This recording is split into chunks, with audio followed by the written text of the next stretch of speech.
assim, como que ele não aceita que tem os problemas, ele fica cego, não consegue ver os problemas que ele tem, e isso só faz o problema ficar maior, né? Eu tô tratando isso na terapia agora, mas eu nunca percebi, mas a vida todinha eu esquivei de tudo que era problema. Eu fugia, aquele comportamento de luta ou fuga, eu sempre fugia da maioria das coisas. E aí, isso é exatamente o que ele fez, né? Ele fugia e colocava uma barreira, no caso, a armadura, entre ele e os problemas e tudo que podia afetar ele, né?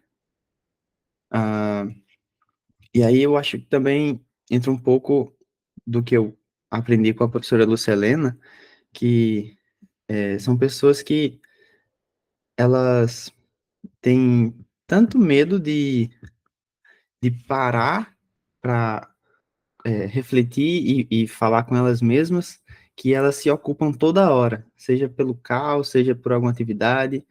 Eu acho que, no caso dele, né, ele estava toda hora indo para uma cruzada, indo resgatar uma donzela, indo atrás de um dragão, indo para alguma festividade, algum negócio. E ele também ligava muito para o que os outros pensavam dele, né? Ele ficava atrás disso, de ser bondoso, gentil e amoroso. E acabava não percebendo as outras coisas que ele precisava ser, né? Eu achei, assim, essa parte do início do livro muito legal, porque eu consegui me ver nela e a pessoa tendo noção dos seus problemas já é o primeiro passo para corrigir, né? Até a professora Lucilena, ela acho que é a pessoa que eu mais acompanho que fala sobre isso, e ela até fala assim que uma pessoa que como é, tem noção dos seus problemas, admite que tem um problema, é muito mais propensa a resolver ele do que uma pessoa que fica, o quê? Eu, preguiçoso? Nunca sou nada. E a pessoa, assim, uma batalha terrível contra a preguiça e não admite. Aí eu acredito que é isso que eu penso do início. E achei. Zal, muito obrigada por se expor e se abrir aqui com a gente. Parabéns, viu? Você explicou muito bem, foi muito bom. Parabéns. Pode falar, Raquel. Oi, gente, bom dia. Entrei agora, acabei perdendo o inicinho, assim, não sei se já falaram dessa parte, mas o que me chamou mais atenção, não me chamou atenção, mas de primeira, assim, quando eu comecei a ler o livro, é bem no inicinho, assim, que ele que fala que ele salvava donzelas, inclusive aquelas que não queriam ser salvas. Já isso me chamou atenção, assim, já comecei a parar para pensar, assim, né? E até mesmo eu, muitas vezes, quero ajudar alguém e ela não quer ser ajudada, né. E então eu fiquei já pensando nisso, assim: "Nossa, esse livro tem muitas camadas, né, cada página que a gente vai lendo vai gerando várias reflexões, assim". E de um modo geral, assim, eu acho curioso como que essa questão da armadura, né, de estar ali preso no seu próprio mundo, mas ao mesmo tempo você não olhar para o seu próprio mundo, né. Eu acho engraçado isso, assim, como que é curioso, né.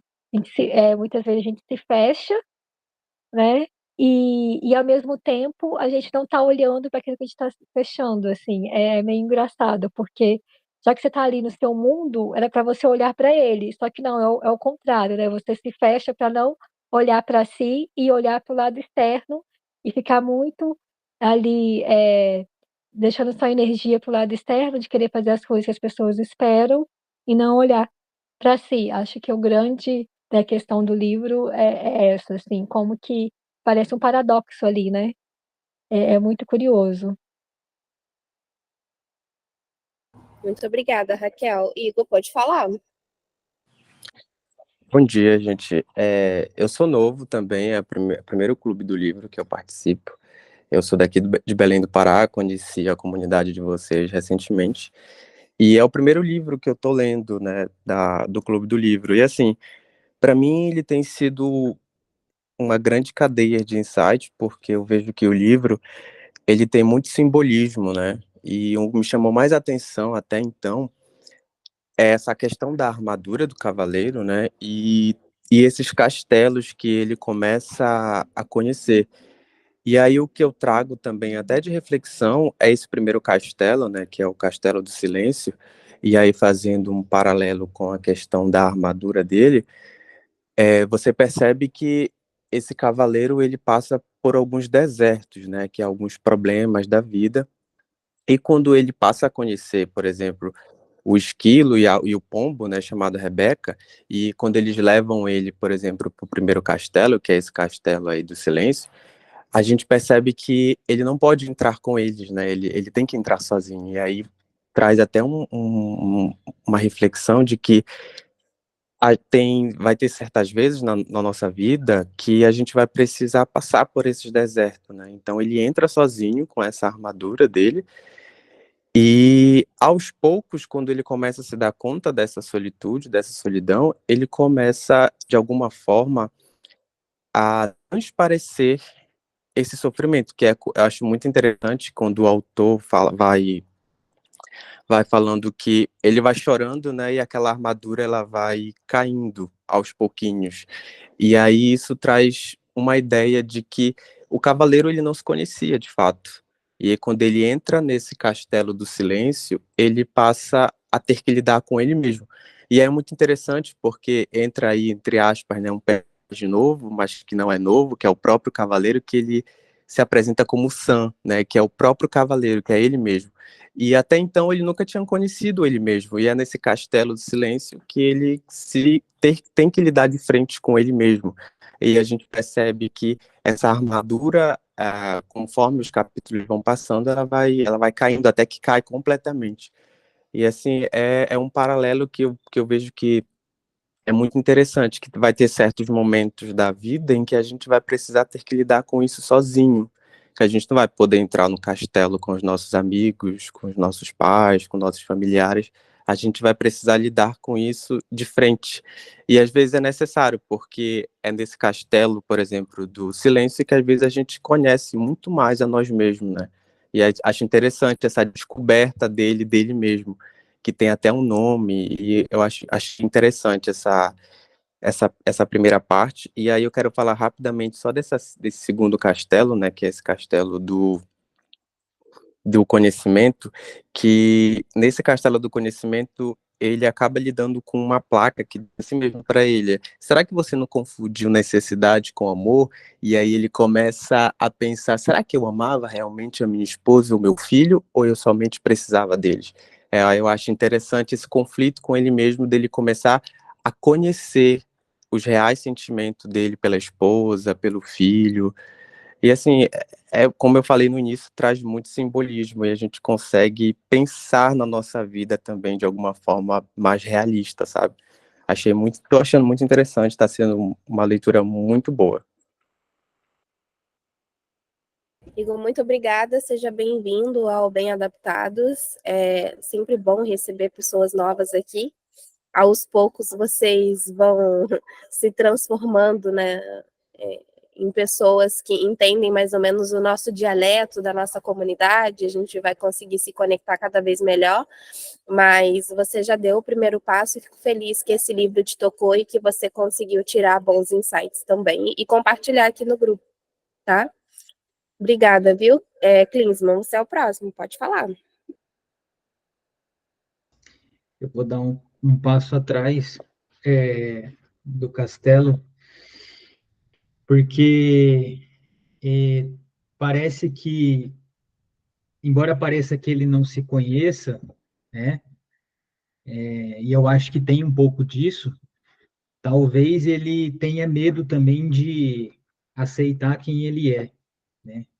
Talvez ele tenha medo de olhar para si e admitir algumas coisas. Uma vez um mentor me disse que quando alguém te fala algo sobre você que te machuca, pode ser que tenha um fundo de verdade, porque se não é verdade, a gente sabe quem a gente é, né? A gente sabe como a gente age, dificilmente isso vai ser coerente, né? E a gente vai se importar tanto. E aí, quando o Merlin ele começa a apontar algumas verdades, né, para o cavaleiro, ele começa a se sentir insultado, né? Ele começa a se sentir mal e ele é bem relutante em aceitar o que o Merlin, o esquilo e, e o outro animal ali fala para ele, né? Então ele tem uma resistência muito grande em aceitar isso, ao mesmo tempo que ele fica muito incomodado. Então, talvez aí ele também ele conheça um pouco de si próprio, mas ele, de fato, ele tem medo de admitir, né? Tanto que no castelo, no primeiro castelo, ele ele identifica uma barreira que ele mesmo tinha dificuldade de admitir, que era o medo, né? E o fato dele tentar ficar se provando para os outros o que ele acha que os outros esperam também dificulta ele lidar com isso, né? Com quem ele realmente é. E é interessante porque ele acha que ele, ao mesmo tempo que ele busca ajuda, né? Ele é relutante também em aceitar ajuda, né? Ele vai atrás de ajuda, ele acha Merlin, acha os animaizinhos ali na floresta, mas quando ele recebe algum tipo de sugestão, algum tipo de apontamento, ele tem dificuldade em aceitar isso. Mas ele só consegue seguir adiante e entrar no primeiro castelo porque ele tem um grupo de apoio, né? Então isso mostra que em muitos momentos difíceis da nossa vida, a gente precisa estar inserido em um grupo que nos apoie de alguma maneira a resolver algum problema, né? E aí eu concordo que eu acho que o primeiro passo ele consegue dar porque ele encontra Merlin e encontra ali o esquilo. E ele só consegue dar o segundo passo porque ele começa a aceitar algumas verdades. E ele consegue entrar no castelo sozinho porque ele entendeu que ele se motivou a entrar no castelo sozinho, né? Ele foi motivado a entrar no castelo sozinho. Ele foi, de certa maneira, até convencido, né? E mesmo com medo, ele entrou. E lá, no castelo, é como um deserto mesmo. É ele e ele mesmo tentando aí encontrar, identificar os problemas para que ele consiga aí resolver, né? Ao mesmo tempo, ir tirando a armadura. É, é massa que ele começa a admitir algumas coisas, alguns sentimentos, algumas emoções que ele nem cogitava ter, né? Que um cavaleiro que é bondoso, gentil, amoroso, que salva donzelas, vai ter medo, né? É uma das coisas que ele nem fala, né? No início do livro. E aí depois ele fica muito surpreso em admitir o medo, e aí ele sente muita tristeza, né? Porque ele começa a reconhecer aí que que como ele agia, né, estava afetando não só as pessoas, mas também ele estava tendo um feedback disso, das pessoas se modificando, e modificando o comportamento com ele, e ele tendo ali uma descoberta sobre quem ele realmente era, ou até mesmo aceitando. Então, acho que o ponto central aqui é que às vezes a gente tem dificuldade de admitir, né, alguns sentimentos, algumas emoções, algumas ações que a gente faz, e muitas vezes alguém que gosta da gente está de fora consegue apontar talvez com maior clareza, e a gente, ao invés de aceitar alguma crítica mesmo, né, seja ela alguma sugestão, alguma crítica, a gente acaba relutando e se sentindo muito ofendido, né? Acho que vale a pena a gente sempre pensar, se alguém que eu gosto, que gosta de mim, me disse algo e eu me senti machucado, será que não tem algum fundo de verdade nisso? Será que não tem algo que eu estou fazendo que está passando essa percepção para a pessoa? Porque eu posso ter entra na questão na questão da, não sei se entra na questão da empatia, né? Mas muitas vezes a pessoa ela ela se sente da forma que se sente e verbaliza isso, porque talvez você esteja transparecendo isso e esteja se relacionando com ela de uma maneira que você acha que é o que ela queria, quando na verdade não é. Ela é diferente de você e espera totalmente outra coisa de você. E aí entra muito a questão do diálogo, né? A gente entender o que que a pessoa, em vez de criar expectativa, que a gente já viu aqui no livro que pode ser irreal, que pode estar aí cheia de neblinas e não está de acordo com o que realmente as pessoas esperam da gente, a gente conversar e perguntar, né, o que que a pessoa espera da gente, né, e entrar num acordo e tentar alinhar aí alguns comportamentos e os relacionamentos, o que é aceitável, o que não é, acho que entra muito na questão do relacionamento, né?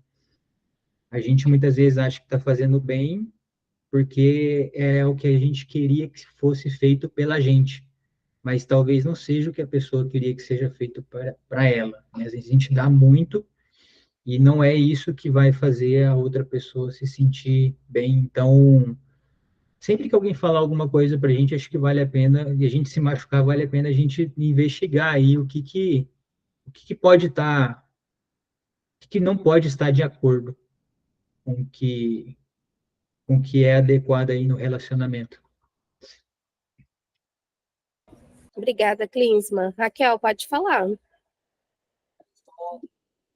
Então, assim, tudo que o pessoal trouxe aqui me fez pensar várias coisas, assim, nem sei por onde começar, porque é tanta coisa, assim, né, que é relevante, né, que é importante para a gente pensar. É a segunda vez que eu estou lendo o livro, então vou começar por aí.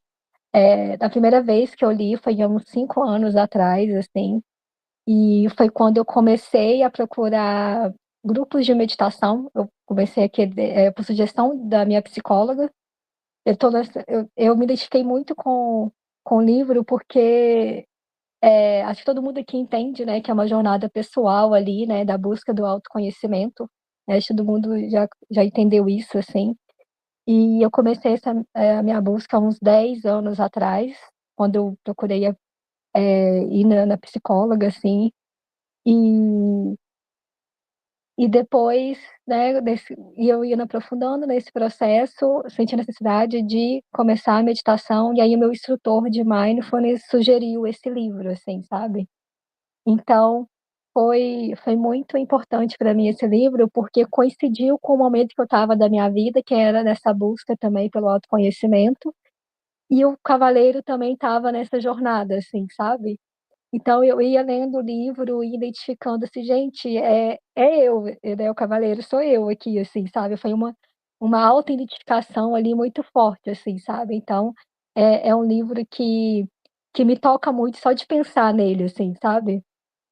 Porque, eu fui vivendo exatamente aquilo que o cavaleiro estava vivendo no processo de meditação, porque como entendendo contato com o silêncio do deserto, então, pra mim, assim, foi muito forte, entrar em contato com, lados meus e comportamentos meus que eu não tinha ainda tido contato, assim, né.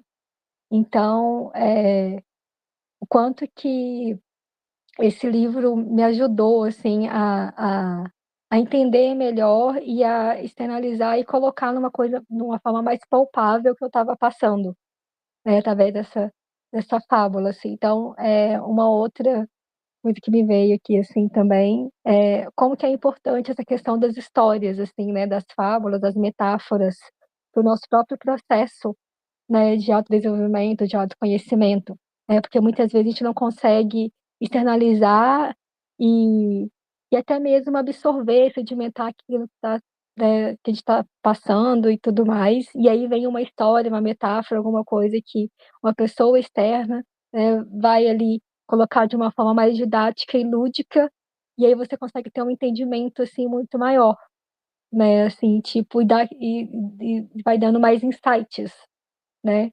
Então, por isso eu gosto muito de livros e estar em clubes de livro, porque muitas vezes nesse processo sozinho, que claro, a gente tem que fazer pela gente mesmo, né? Ninguém mais vai fazer, porque é a nossa vida, né? Parece que é óbvio, mas muitas vezes não é, né? É importante ter essa rede de apoio, como o próprio Clisman falou, para dar essa, né, essa base, assim, para a gente poder conseguir ir além, né?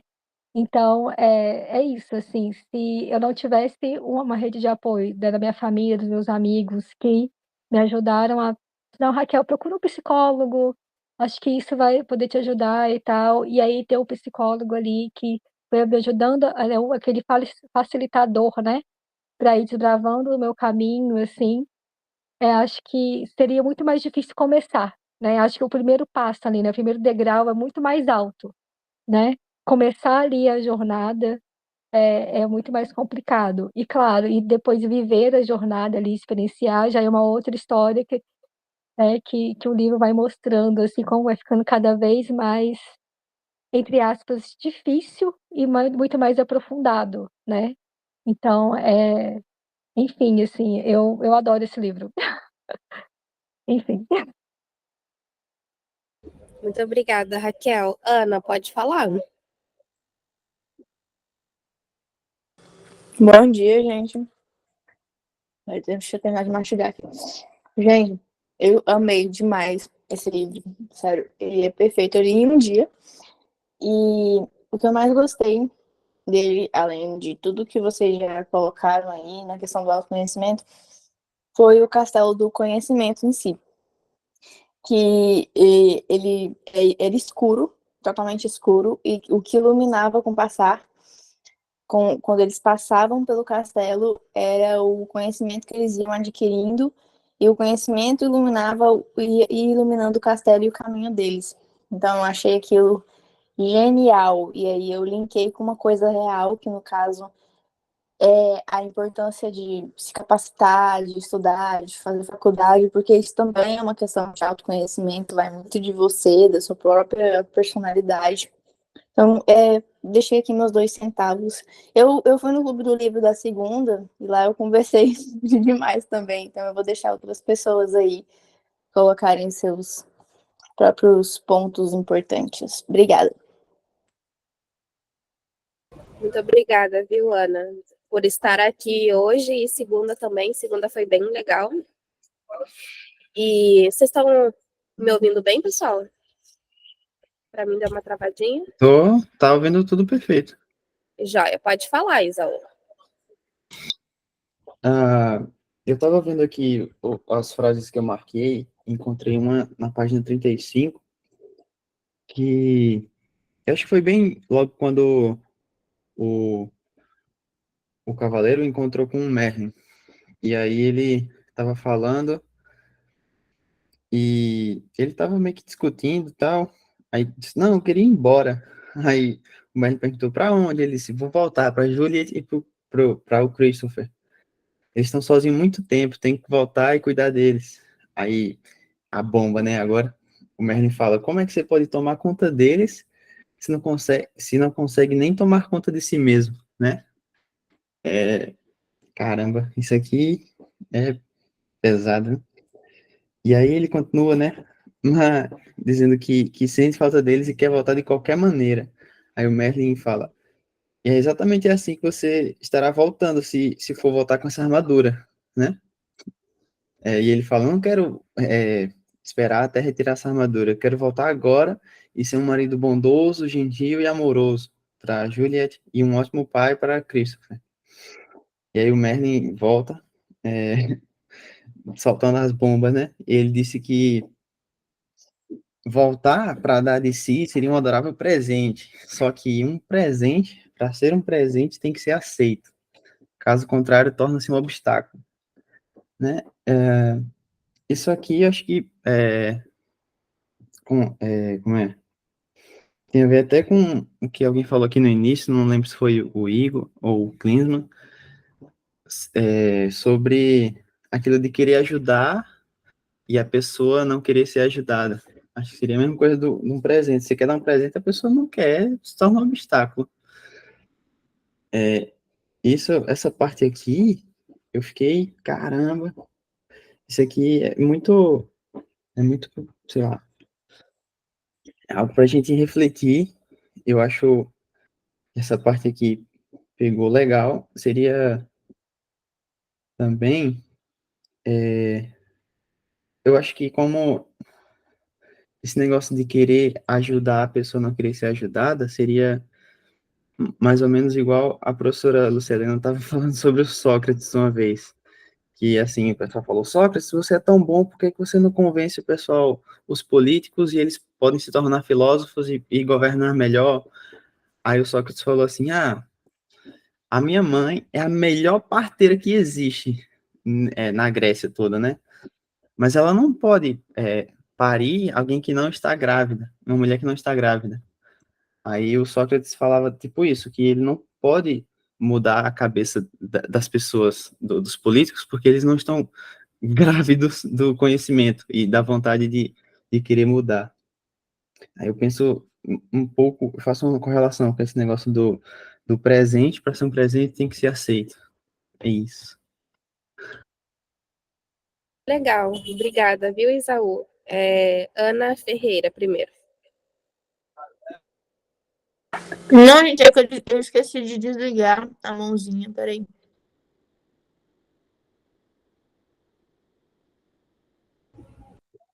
Eu não entendi, para mim cortou um pouquinho. Eu acho que ela levantou a mão sem querer. Foi. Ah, tá. Pode falar, Ana. Beatriz. Então, bom dia, pessoal. Tô gostando muito do livro.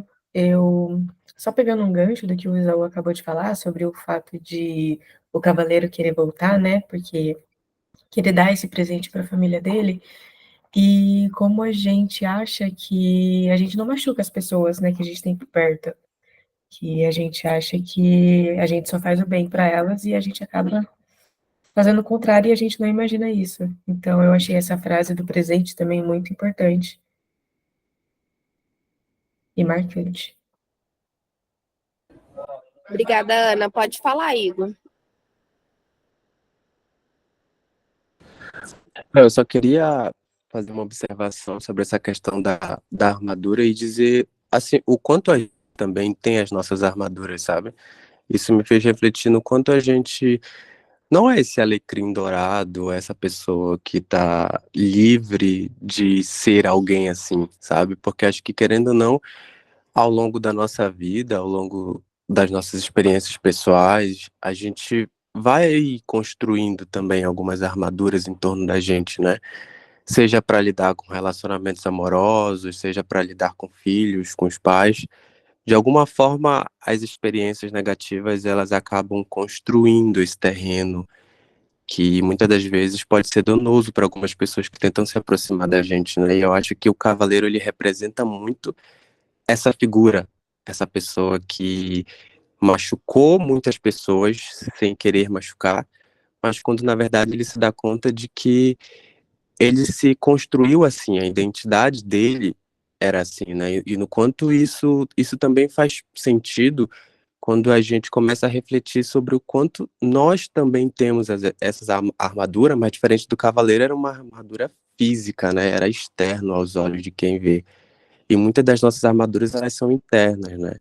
Eu acho interessante esse personagem principal e logo de cara ele já ter essa armadura, porque faz a gente pensar no quanto que as experiências dele pessoal fizeram com que ele tivesse essa armadura, né? E do quanto isso traz para a gente também para a gente pensar sobre as nossas próprias armaduras, né? Que no livro traz que o autoconhecimento de alguma forma ele não que o autoconhecimento ele vai tirar toda essa armadura, mas faz a gente enxergar onde estão as nossas armaduras, né? Porque diferente do cavaleiro, ele chora e a gente percebe que a armadura ela vai caindo, né? Mas diferentemente dele, a gente que é ser humano, a gente precisa ter esse autoconhecimento para a gente poder enxergar onde estão as nossas armaduras, mas não que isso necessariamente seja uma questão de da gente nunca mais ter, porque eu acho que isso é difícil. Eu acho que a gente pode saber onde está uma armadura, não ter mais, mas ao longo da vida a gente vai construindo outras, sabe? mas é sempre importante a gente saber identificar onde estão as nossas. Eu acho que é um insight que eu acho importante destacar. Exatamente, Igor. Sensacional o seu comentário. É exatamente isso. Isaú, pode falar. Voltando, pegando um gancho no que o Igor falou, eu queria só trazer aqui um trecho, quando o cavaleiro está no Castelo do Silêncio, que ele encontra com o rei, né? E o rei explica, aí o Cristo fala, gente, surpresa de vê-lo aqui, nunca esperei que você estaria aqui, pensei que estava na cruzada. E o rei fala que ele fala que sempre que vai para o caminho da verdade, prefere falar que está na cruzada, porque é mais fácil das pessoas ao redor dele entenderem os súditos e tudo mais.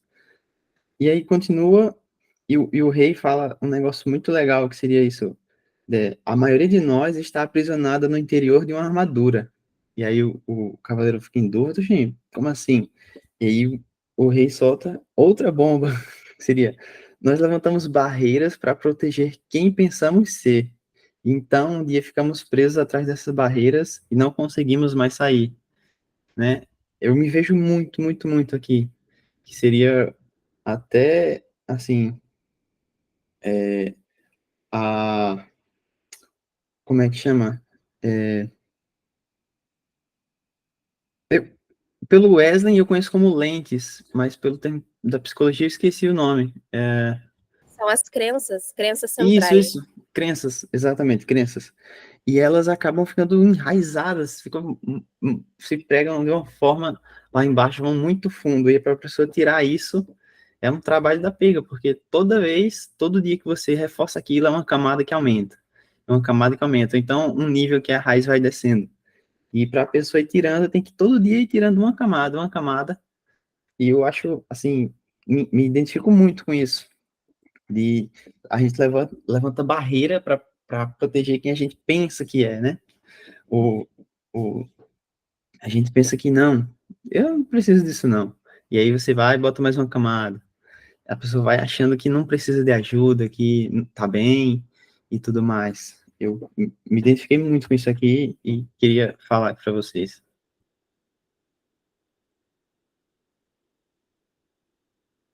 Muito obrigada, Isaú. Pode falar, Raquel.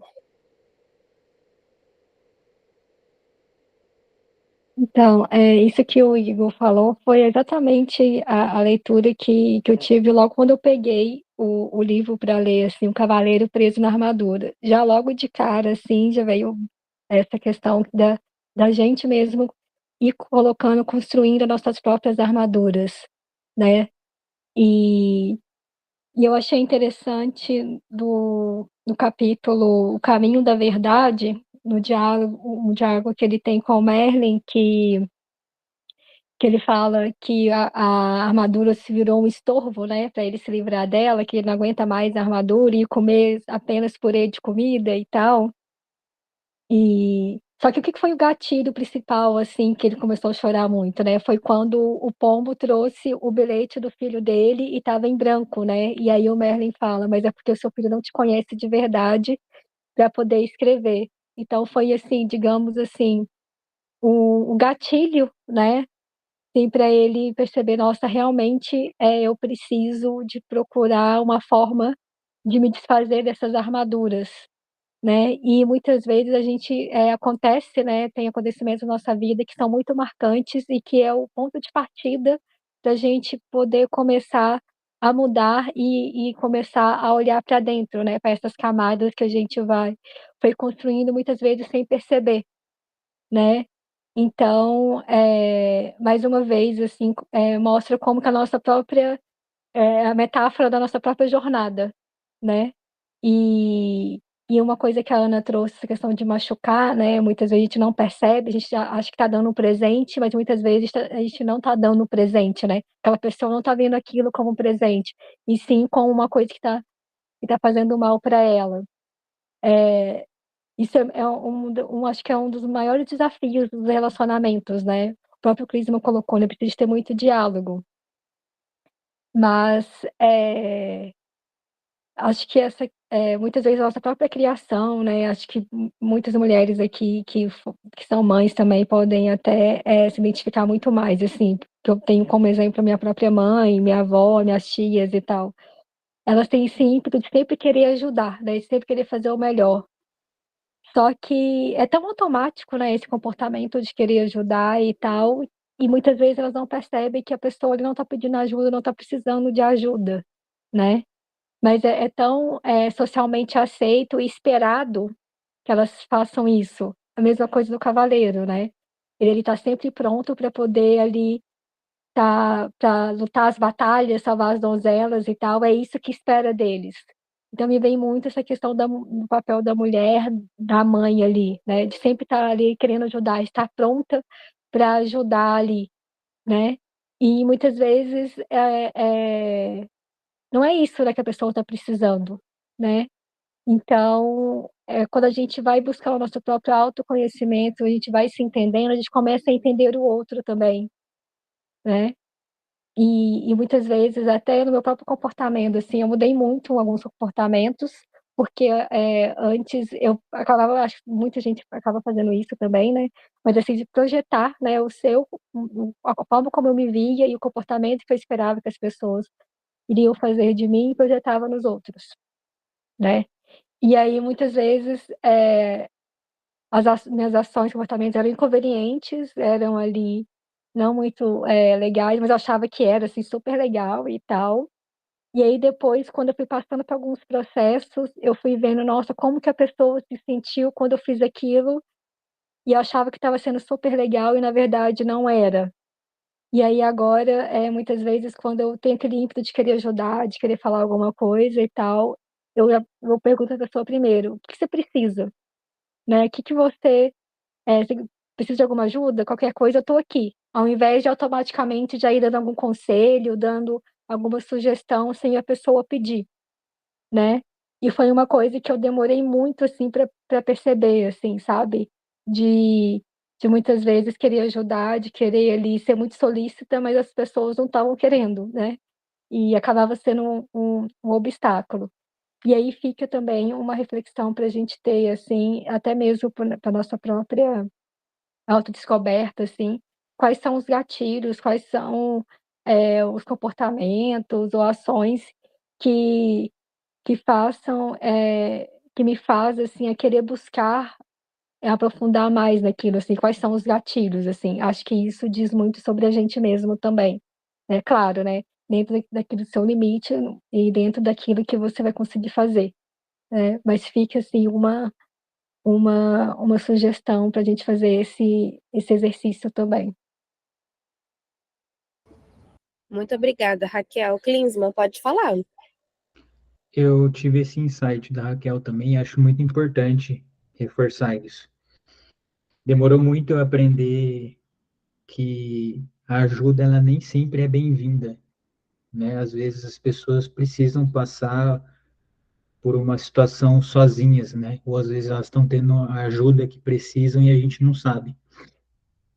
E eu aprendi também com um ex-mentor que a ajuda você pode ofertá-la, né? Eu acho que não tem problema nenhum você oferecer ajuda, mas pode ser um problema você tentar ajudar sem saber se a pessoa precisa daquilo.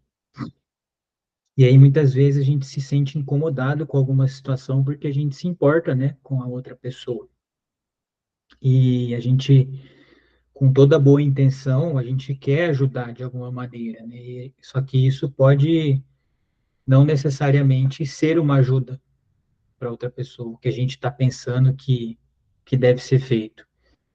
E aí eu acho muito importante e interessante algo que a gente aprendeu aqui na comunidade com uma aula do Fernando, que é do SNP. Quando eu me importo com alguém, eu me sinto desconfortável em relação à situação que a pessoa está vivendo, eu dizer como eu sinto, como eu me sinto em relação a isso, né? Mas também perguntar como que a pessoa se sente e aí o que que ela necessita, né? Se ela necessita de algo que você pode fazer, ou se ela precisa de algo que você pode fazer. E se colocar disponível para esse tipo de situação que você identificou, que talvez ela não identifique. E eu usei isso com uma pessoa muito querida, né? Eu estava vendo que ela não estava se cuidando e eu estava preocupado, eu estava um pouco mais ansioso em relação a isso. E aí eu disse como eu me sentia, né? Olha, estou percebendo algumas coisas assim que você vem fazendo, ou deixando de fazer, e eu me sinto assim, meio ansioso, preocupado, né? E eu queria saber como que você se sente em relação a isso. Aí a pessoa falou o que que ela estava, como que ela se sentia. Eu perguntei o que que ela necessitaria, né? Se sentir ou necessitaria fazer, e o que que ela precisaria que eu fizesse para ajudar ela a resolver essa situação, se ela precisaria de algo, e me coloquei disponível para ajudar. E aí a pessoa foi muito aberta, e aí ela, assim, pediu minha ajuda. E aí eu ofertei ajuda, de acordo com o que ela disse que precisava, e muita coisa se resolveu a partir daí. Muita coisa melhorou, muitos comportamentos dessa pessoa melhoraram. Ela passou a se cuidar um pouco mais, né? Começou a se importar mais, tanto pela questão de ela não perceber que não estava se cuidando, talvez, mas como também pela questão de ela perceber que não se cuidar não faz só mal a ela, né? Faz mal a outras pessoas que também gostam dela. Agora, seria muito diferente a conversa se eu tentasse ali apontar defeitos e comportamentos que eu acho inadequado e tentasse impor uma mudança, né? Eu tenho certeza que se fosse dessa forma, não, a conversa não teria um desfecho positivo, né? Então, acho que é muito importante, muitas vezes, aí a gente segurar um pouco esse impulso da gente querer fazer sempre algo pelo outro, sem o outro estar aberto a receber isso ou esperando isso. Né? O tiro pode sair pela culatra, né? E a pessoa acabar se distanciando de você ou até piorando alguns comportamentos, né? E aí, só trazendo mais um ponto aí sobre o livro, quando o cavaleiro ele começa a se permitir a sentir as emoções, né, o medo, a tristeza, a gente vê que é algo que faz muito bem, porque está relacionado com a validação, né? Muitas vezes a gente luta contra aquilo que a gente está sentindo, quando na verdade a gente só teria que validar, que é totalmente normal a gente se sentir com medo, triste, ansioso, né? E aceitar isso, ao invés de lutar contra isso, ficar tentando entender por que que a gente está sentindo isso. Acho que validar que isso é totalmente normal, que é totalmente compreensível, que não é só a gente que passa por isso, é um ponto importante para a gente tirar um pouco dessa pressão, desse estresse, né, desse desconforto de não se permitir sentir. Então, se a gente está sentindo é porque tem um motivo, tem uma razão, e a gente tem que tomar muito cuidado também com quem valida isso, né? Porque é uma coisa que eu aprendi não há muito tempo, e isso foi muito reforçado aqui na comunidade, principalmente pela galera aí do Clube dos Estudos, mas também pelas aulas do Fernando, é que é totalmente normal a gente sentir emoções e não é errado. E eu sei que muitas pessoas às vezes elas tentam utilizar palavras, né, que possam gerar, que elas imaginam que possa gerar algum conforto, como você não precisa se sentir assim, né, não tem razão de você se sentir assim, você precisa ser de tal forma, né, olha para as coisas boas, vai acontecer isso que é muito bom, quando na verdade não é isso que você está esperando, né? Não é isso que você está precisando. É o tal da positividade tóxica, né? Que eu acho que faz mais mal do que bem, né? Então, se você está se sentindo desconfortável emocionalmente, você não está precisando de invalidação, você está precisando de alguém que te valide, que valide o que você está sentindo, porque é real, se você está sentindo, tem motivo, alguma coisa aconteceu, é importante para você, pode não ser para muitas pessoas, né? Mas se você está sentindo o que você está sentindo, tem um motivo que é importante e ninguém tem o direito de invalidar isso. E a gente tem que tomar muito cuidado. Hoje em dia eu acabo ignorando quem tenta aí invalidar ou, ou dizer alguma coisa que está muito diferente daquilo que eu estou pensando, ou que eu estou sentindo. Porque eu sei que a pessoa faz com boa intenção, mas porque ela não tem esse conhecimento, né, que a gente está tendo, mas se a gente tem esse conhecimento, a gente acaba se blindando quanto a isso. Hoje não me invalidar emocionalmente não, talvez me afete um pouco, mas não como antes, sabe? Eu me sinto desconfortável, mas aí eu penso, mas a pessoa ela não sabe o que ela está fazendo, né? A intenção dela é positiva. Então eu acabo geralmente desconversando ou ignorando e aí validar as emoções, tantas que eu estou sentindo quanto a dos outros, tem me ajudado bastante a se relacionar também, a me relacionar melhor com as pessoas, né? Eu acho que isso é um ponto que é, assim, que a gente tem que tomar cuidado e é muito importante para a gente ter bons relacionamentos com as outras pessoas e com a gente mesmo, né? Obrigada, Klinsmann. Ana, pode falar. Eu não sei se vocês assistiram aquele filme Divertidamente 2, que eu acho que estava no mês passado no cinema. Acho que era no mês passado. E ele tem todo um lado neurocientífico por trás que até mesmo os editores do filme falaram que eles tiveram a ajuda de neurocientistas para fazer o filme, mas só que fizeram com forma mais didática para que as crianças, que era o público-alvo, entendessem. E dentro desse filme tem a Halle, acho que é Halle, que é o nome dela que fala, assim que pronuncia.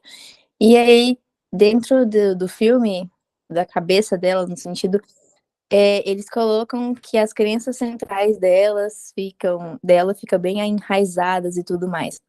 E complementando o que o Isaú falou sobre nós sermos convictos das nossas crenças e que o que também a Thaís vive falando, que nós somos apaixonados pelas nossas crenças, por conta da questão do self, que o Jung, né, o Jung fala bastante sobre o self e a construção do self, do que nós achamos que nós somos, e as crenças, elas participam de um foco central dentro desse self.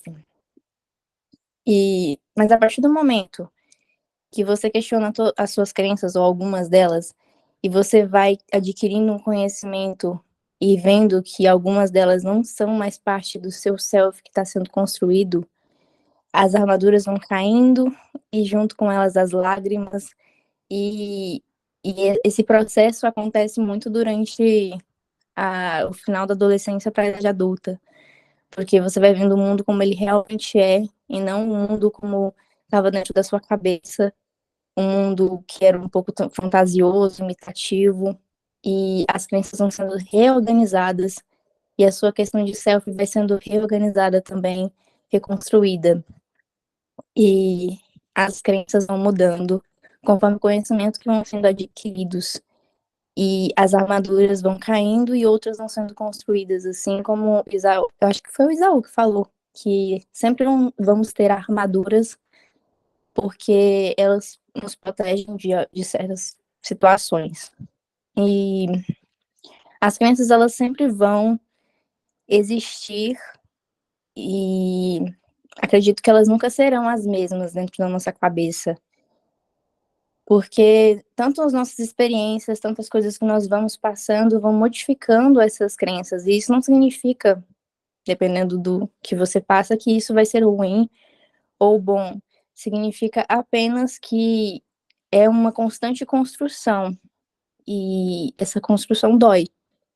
Porque acho que quando você desconstrói uma crença, você desconstrói, tira uma armadura, assim como o cavalheiro, isso dói, porque você entra numa crise existencial de pensar, nossa, eu acreditei isso uma boa parte da minha vida, eu estive com essa armadura uma boa parte da minha vida, e agora eu vou ter que tirar isso, mas isso era o que tornava eu ser eu, e agora o que vai acontecer?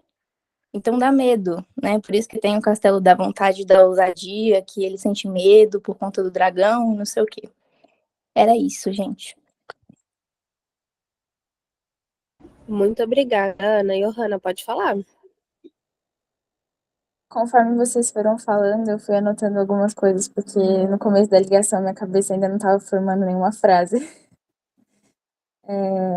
Foi uma surpresa muito boa para mim esse livro. Não esperava que ele fosse me impactar tanto. E quando eu descobri que ele tinha, sei lá, 60 páginas, eu falei, cara, vou ler isso aqui rapidinho.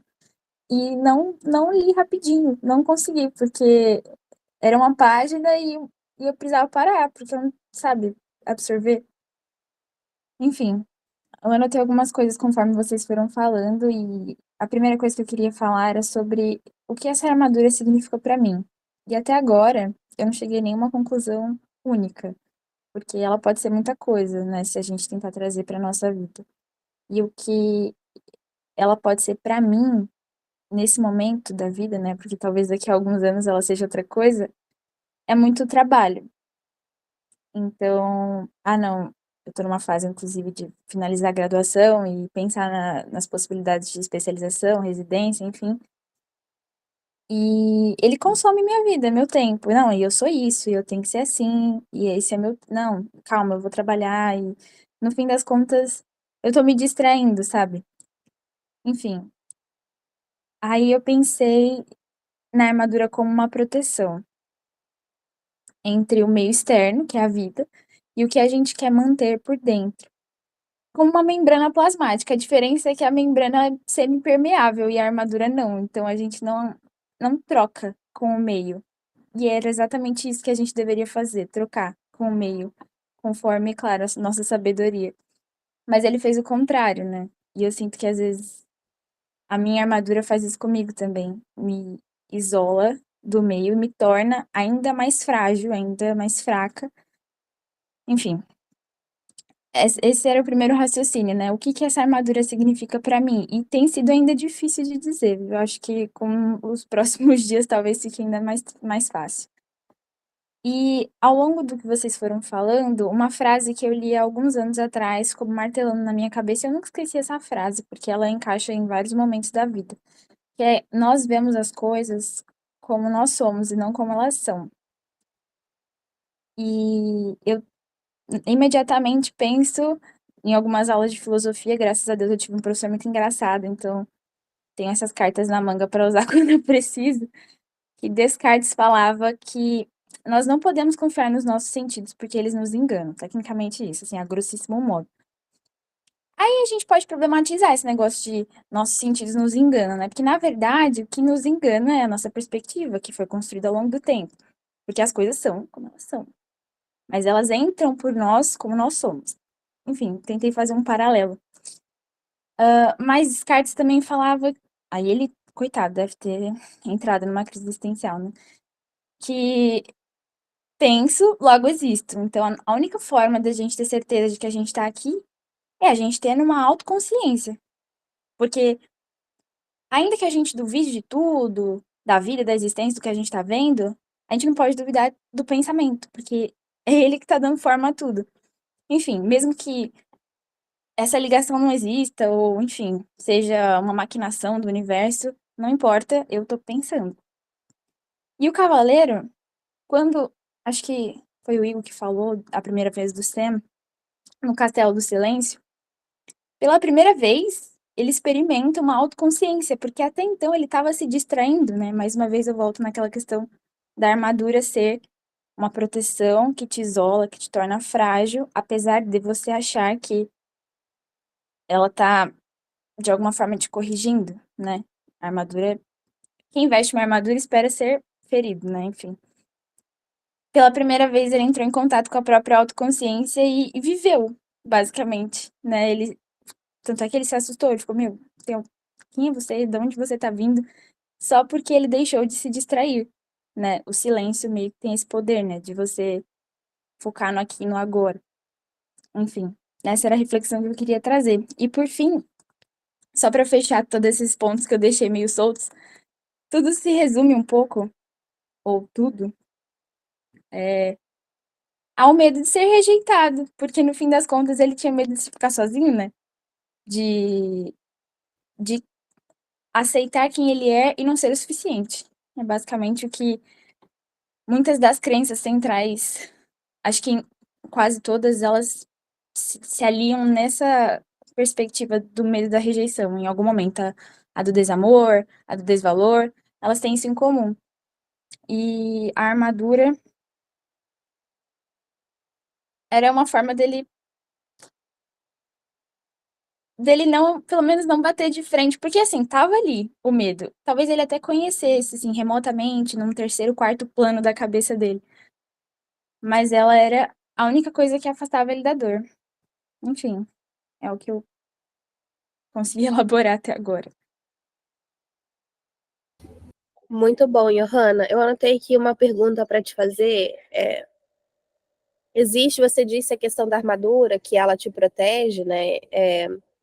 Existe algum ambiente que você identifica, algum local que você sente que não precisa estar com uma armadura? Que você consegue tirar a armadura e deixar ela pendurada assim, e você fica totalmente vulnerável? Ou algum local, ou com alguém? Era isso que eu ia falar. Não necessariamente é um lugar, né? Mas sim, existem alguns lugares / pessoas com quem eu sinto que eu sou eu mesma. E ter percebido isso me fez me desafiar a, nos lugares em que eu não estou... Porque, assim, tem lugares que... e pessoas que, se der pra tirar da sua vida, excelente. Ponto. Mas outros / pessoas, não dá. E eu comecei a me desafiar a tentar ser eu mesmo na presença dessas pessoas e, olha, é um grande desafio, mas desde a primeira vez que eu tentei, é melhor do que eu fazer qualquer curso ou me formar e fazer pós-graduação, porque é a cada segundo desconfortavelmente você aprendendo sobre você e sobre o mundo mas vale a pena.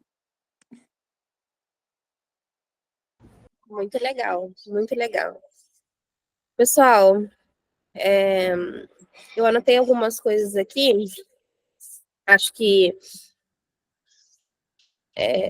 alguns principais aprendizados que eu tive no Bem Adaptados nos últimos meses, porque a gente não fez nem um ano de comunidade ainda, e que me ajudam a lidar bem e, primeiro, identificar as minhas armaduras e saber em quais ambientes eu preciso estar de armadura, em quais ambientes eu não preciso estar com armadura, e saber lidar com essas situações. Foi primeiro o SNP, que o Klisman falou ali no início.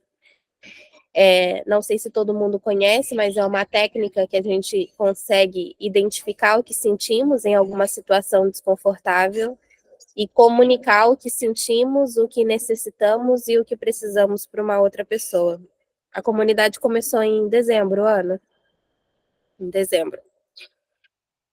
E a primeira vez que eu fiz o SNP com uma pessoa que eu considero muito, foi extremamente desconfortável, mas ao mesmo tempo tirou um peso das minhas costas, que foi exatamente a armadura que eu estava naquele momento com aquela pessoa, entende? Então, eu comecei a treinar mais a técnica de falar, de comunicar aquilo que eu sinto, que eu necessito e que eu preciso, e foi, sem dúvidas, uma das melhores ferramentas, uma das melhores skills que eu aprendi nos últimos meses. E uma outra skill que eu aprendi também, e eu encorajo todo mundo a aprender, é justamente validar aquilo que sentimos. Eu até escrevi um texto no blog recentemente sobre isso, sobre eu não quero sentir tal coisa, quando você fica falando para você mesmo, eu não quero sentir tal coisa, eu não quero sentir isso, eu não quero me sentir ansioso, eu não quero sentir raiva, é muito pior. E quando você aprende sim, eu estou ansioso, sim, Bárbara, você está ansiosa, você não está se sentindo bem, o que isso está tentando te dizer? E você olha para aquilo que a ansiedade está tentando dizer, que a tristeza está tentando te dizer, exatamente como ele fez ali no Castelo do Silêncio, parece de novo que você consegue tirar a armadura, entende? Que você tira um peso, uma carga gigantesca das costas, entende? Então é uma skill muito legal. E uma coisa que me incomodava ali no início, quando eu aprendi a fazer o SNP, eu acho que é um dos maiores receios de quem aprende a técnica, beleza, eu vou falar para a pessoa o que eu sinto, eu necessito e o que eu preciso, mas e o que ela vai achar sobre isso? Será que ela vai me validar ou não? Tem uma frase que o Fernando sempre fala que é assim: aprender a dizer não é uma skill que te protege, mas aprender a ouvir não também. Aprender a ouvir não também. E quando eu aprendi que não importa o que o outro pensa, e se ele diz para mim, beleza, Bárbara, você sente assim, eu entendo, mas eu não concordo com você, cara, foi difícil a primeira vez que eu ouvi isso, entende? E eu estou nesse processo também de aprender a ouvir não, e não só a dizer não. E agora eu estou nesse momento de aprender essa nova skill, e é sempre difícil aprender algo novo, mas eu sinto que hoje eu tenho muito mais conhecimento para poder lidar com as minhas armaduras e manejar situações nas quais eu preciso estar armada, me protegendo de algo, sabe? Pode falar, Raquel. Só um ponto que você colocou, que eu estava pensando aqui também, é exatamente isso. Assim, a gente está falando tanto das nossas armaduras, mas a gente vai trombar com as outras armaduras dos outros, né? Então, a gente muitas vezes ali vai falar o que sentimos, o que não está nos agradando e tal, mas o outro não está preparado para ouvir, não está aberto e não vai estar nem aí porque você está falando, né?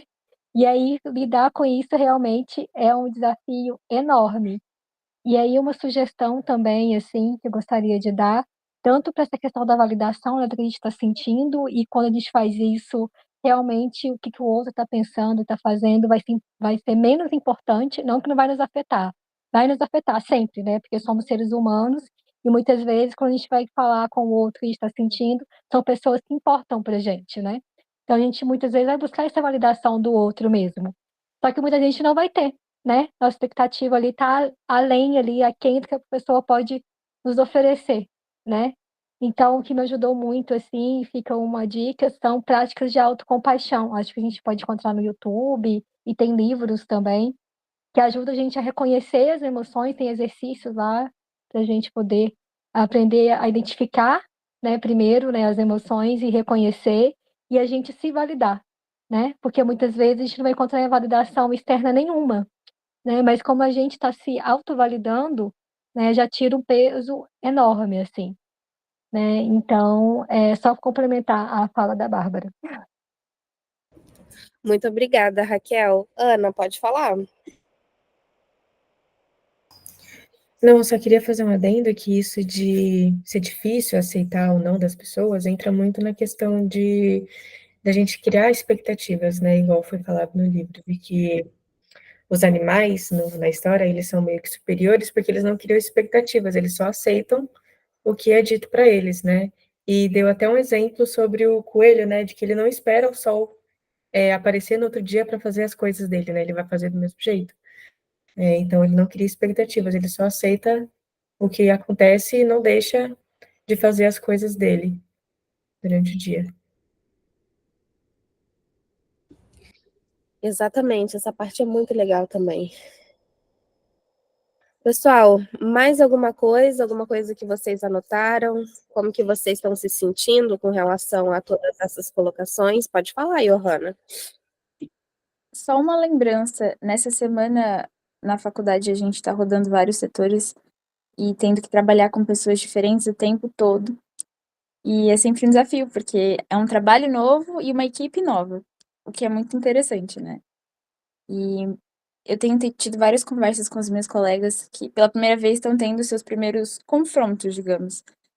Porque não necessariamente uma pessoa que é sua amiga vai ser uma pessoa excelente para trabalhar com você, assim como fazer um negócio, enfim. E eu reparo que, às vezes, aquela pessoa mais próxima, quem você acha que seria interessante comunicar o que você sente, ou então dar um feedback, porque, afinal, se você fortalece quem tá perto de você, você também tá se fortalecendo. Eu reparo que, às vezes, você falar de uma atitude da pessoa é mal recebido, tudo bem, tem aquela questão de você aprender a comunicar também, não chegar lá e falar de qualquer forma, mas a pessoa toma aquilo como uma crítica a quem ela é, e não ao que ela fez.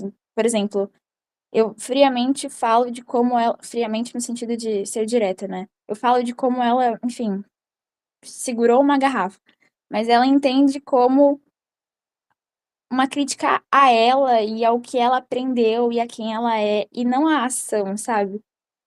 Isso é muito interessante, porque às vezes também a gente faz isso quando a gente tá se protegendo. Então a pessoa vem comunicar algo e a gente se defende, mas ela tá falando de uma coisa desse tamanho. E aí você já levou pro coração no sentido de absorver aquilo como ela atacar a sua essência, enfim. Não sei se eu consegui ser clara, mas só pra complementar. Sim, conseguiu ser muito clara, Johanna. Obrigada. Pode falar, Klinsmann. Eu acho que seria legal, vou deixar uma sugestão até para a aula do Bem Adaptados, sobre o manejo da expectativa. E aí, como lidar com, como organizar isso, né? E lidar, de repente, com frustrações, com medo, insegurança, enfim.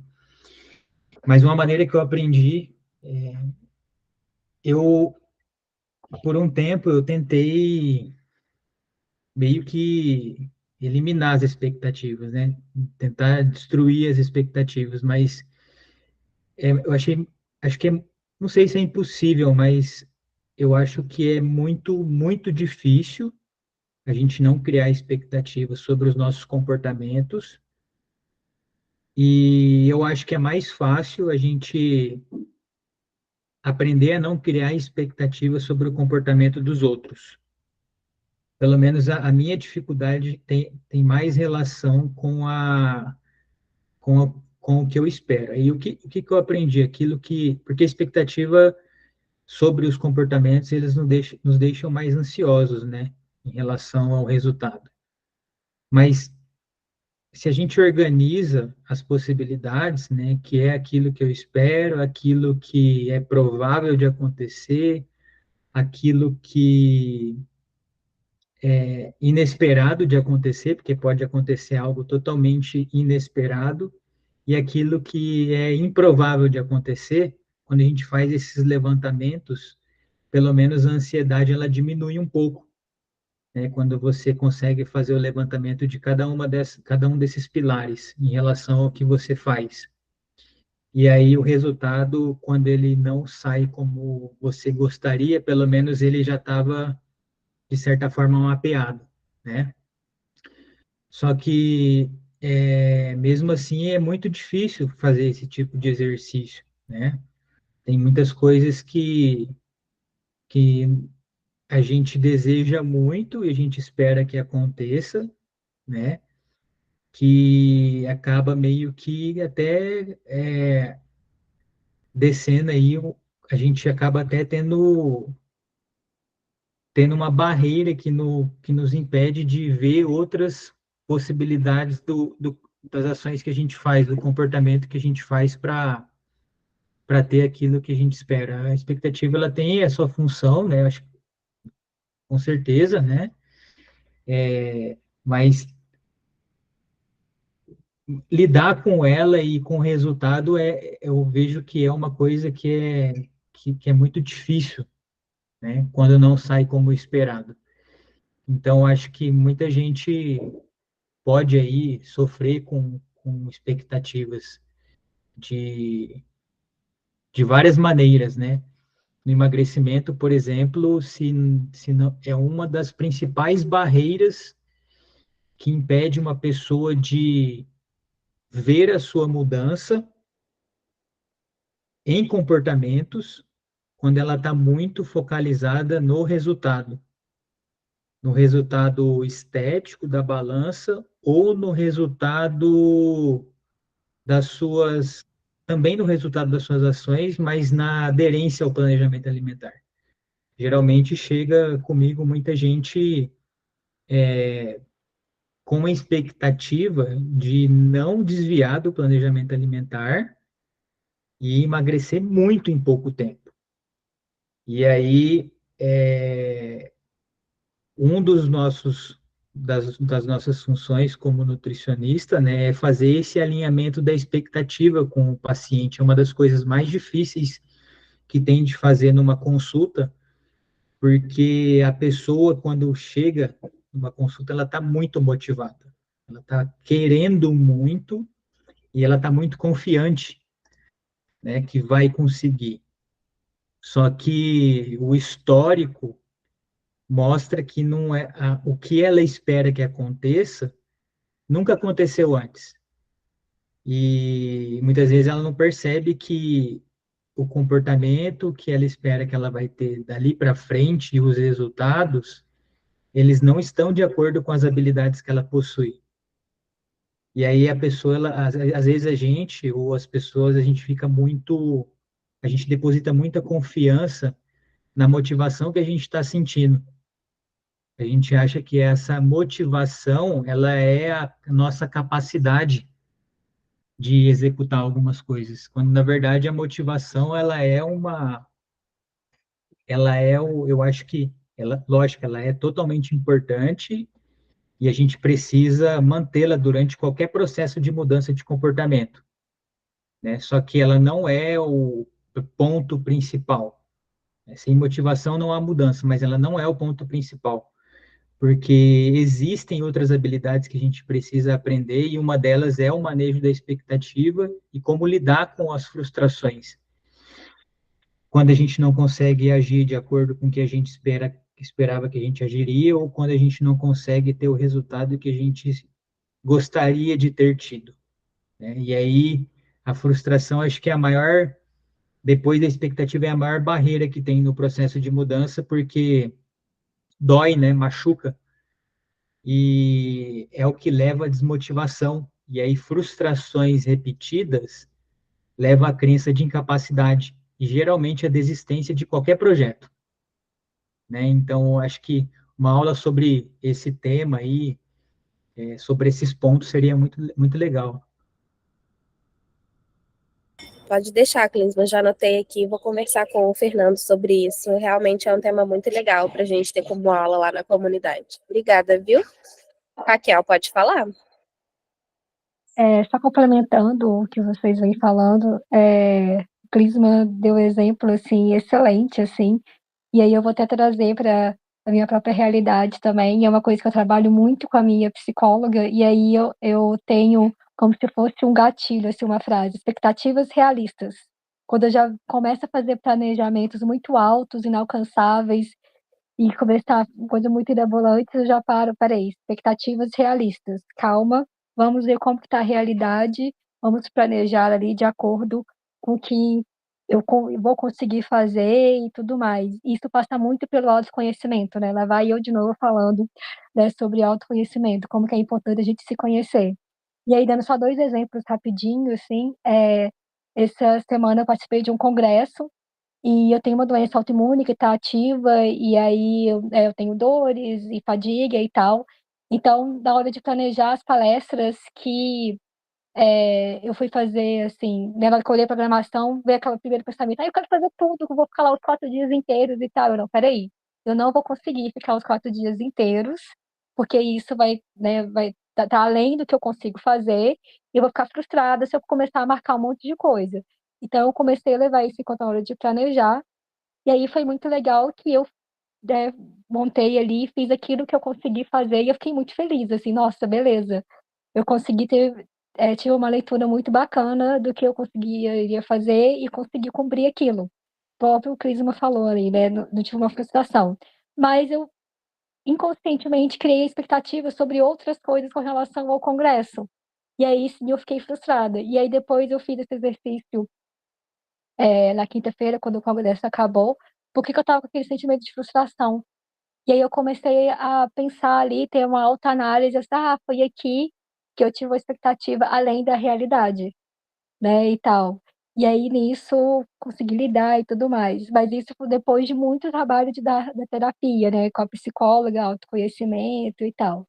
E uma outra coisa aconteceu ontem também sobre expectativas realistas. Eu queria fazer um detox assim de redes sociais e tal, de ficar muito no celular, computador. Então pela manhã foi muito tranquilo, que eu comecei a fazer um monte de coisa e tal, fui colocando outras questões.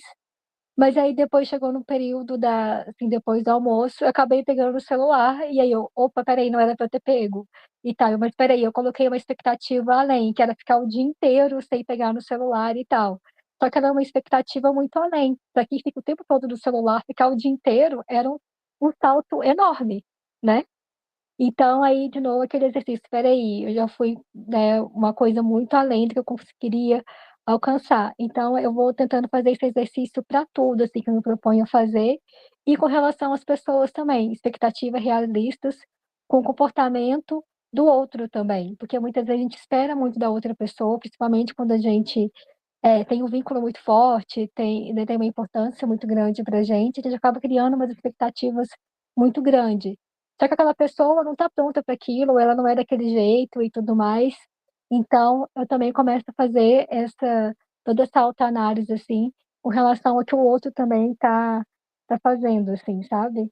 Então, é isso, assim. Só para não me estender mais, é isso que eu gostaria de pontuar. Muito obrigada, Raquel. O pessoal vai falando, a gente vai lembrando as aulas que o Fê já falou sobre. Exatamente, Thaís. Encontrar o suficiente, exatamente. Pessoal, mais alguma coisa, algum insight, alguma coisa que vocês queiram falar? Satisfeitos com o encontro de hoje? Foi suficiente para vocês? Pessoal, eu queria. Eu acho que eu ainda não conheço bem a Johanna, o Isaú, acho que o Igor saiu, e a Kenny, se vocês puderem se apresentar para a gente, falar idade, o que vocês fazem, o que vocês procuram em uma comunidade como a nossa, seria bacana conhecer vocês um pouquinho mais. Johanna, você quer começar? Posso começar? Então, eu me chamo Johanna, moro em São Paulo, tenho 21 anos. Atualmente eu faço faculdade de enfermagem, que é integral, então tudo que eu faço é meio que em torno da faculdade no momento. Também trabalho na faculdade. E eu busco na comunidade reforço para os melhores comportamentos que, bom, claro, se relacionem com os meus objetivos. Muito legal, seja bem-vinda, tá? Eu não sei se você já participou, acho que você disse que sim, no início, né, de alguns encontros, mas seja conhecer. Pode falar, Kenny. Bom dia, eu sou a Kenny. Eu não vou abrir a câmera, tá, gente? Hoje, que eu ainda tô aqui, não me arrumei ainda. Bom, eu tenho 49 anos, trabalho com pessoas o tempo todo, formando equipe de vendas, equipe de liderança, e eu achei muito, muito, muito interessante esse clube de estudos. Eu não consegui ler o livro, mas, nossa, eu tive muitos insights hoje aqui, pude até rever alguns comportamentos meus que passam desapercebidos, né?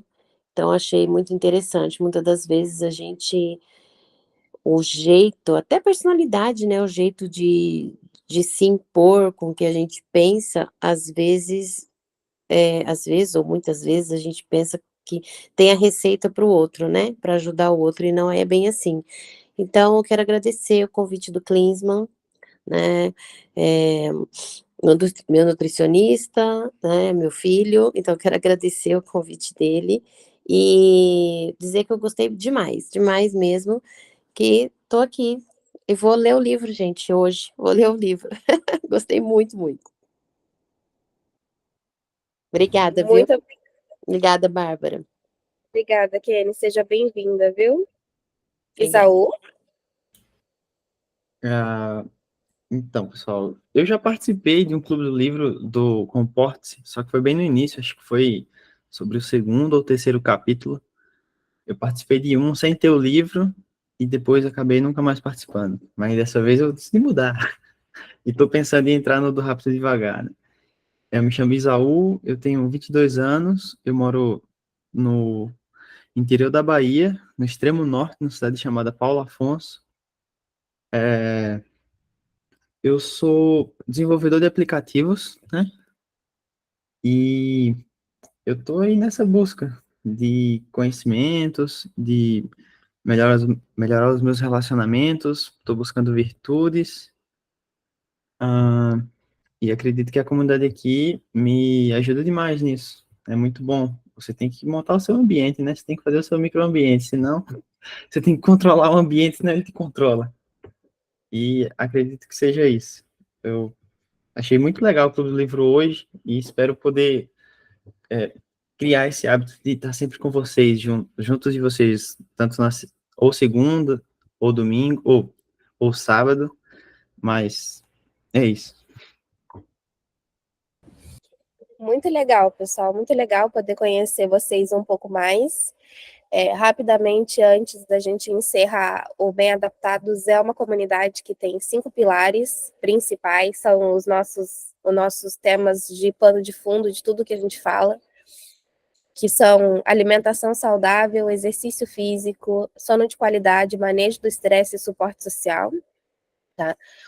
Uma comunidade de pessoas que entendem que não controlam o comportamento e que controlam os nossos comportamentos são os estímulos que operam no ambiente e por isso que a gente precisa aprender a manejá-los. E por isso que o nosso símbolo é um guarda-chuva, porque nós também não controlamos a chuva e o guarda-chuva é aquilo que nos protege e as hastes do guarda-chuva são os nossos 5 pilares. Tá? Então, só para poder situar vocês sobre o que vocês podem encontrar aqui no Bem Adaptados, e principalmente o suporte social, o ambiente no qual vocês podem se sentir seguros, que vocês podem, claro que aos poucos, enquanto vocês vão criando a confiança com os outros membros, retirar a armadura, é isso que a gente quer proporcionar para vocês aqui. E que daqui a pouco vocês também consigam fazer amizades aqui, chamem um ou outro lá no WhatsApp, se vocês se identificaram com alguém. Daqui a pouco vocês vão poder estar nos encontros presenciais também. A gente está com uma galera aqui em Florianópolis, a galera veio correr a maratona, e ontem a gente fez o encontro presencial e saiu do virtual, e foi um chororô danado, foi muito legal. Eu espero que em breve eu possa receber todos vocês também. Fechou? Pode falar, Ana.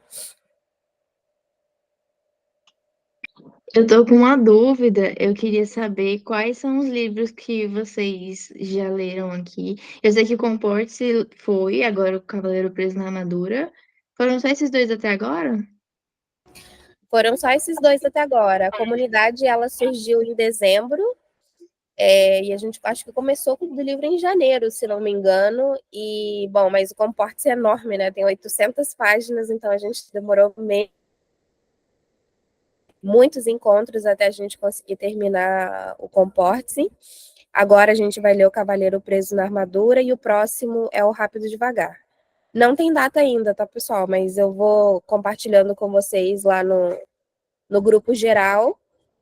E no link que está fixado na descrição do grupo, tem o link da nossa agenda, e lá vocês podem conferir a nossa agenda semanalmente. Eu atualizo ela todo domingo para que vocês possam se programar ali na hora de fazer o planejamento semanal de vocês, para que vocês possam se organizar para participar dos nossos encontros.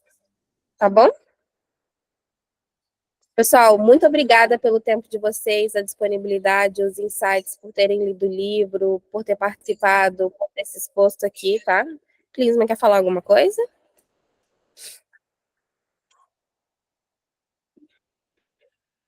Acho que foi sem querer. Foi sem querer. Beleza. E é isso, um ótimo dia para vocês e até o próximo encontro, tá bom? Muito obrigada. Obrigada, gente. Até Ótimo mais, final de Bárbara. Até semana. mais, pessoal. Tchau, gente. Tchau.